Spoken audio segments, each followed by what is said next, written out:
Hello नमस्कार दोस्तों, कैसे आप लोग। आशा है कि आप लोग अच्छे और स्वस्थ भी होंगे। दोस्तों आज हम बात करेंगे दिनेश लाल यादव निरहुआ का एक नया होली गीत के विषय में। तो क्या है पूरी सच्चाई जानने के लिए हमारे वीडियो को अंत तक बने रहे और हमारे चैनल को सब्सक्राइब करके लाइक कर लीजिए। तो चलिए दोस्तों दिनेश लाल यादव निरहुआ जी का निरहुआ जी के चैनल पर ही गाना को रिलीज़ किया गया है। गाना ठीक ही है दोस्तों, और इसमें प्यारे लाल यादव, संतोष पहलवान, आशीष वर्मा, हरीश यादव, पवन सिंह इत्यादि कई एक्टर्स हैं, और जो कि पवन सिंह राजपूत जी भी हैं इसमें। और देखिए दोस्तों, गाना तो ठीक ही है, राजनीतिक उतार चढ़ाव का भी इसमें थोड़ा माहौल देखने को मिलेगा। देखिएगा, निरहुआ जी का है।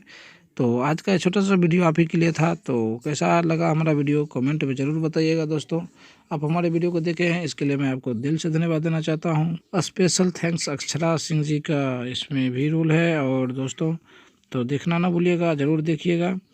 तो अब भी इसी के साथ जय हिंद दोस्तों, नमस्कार।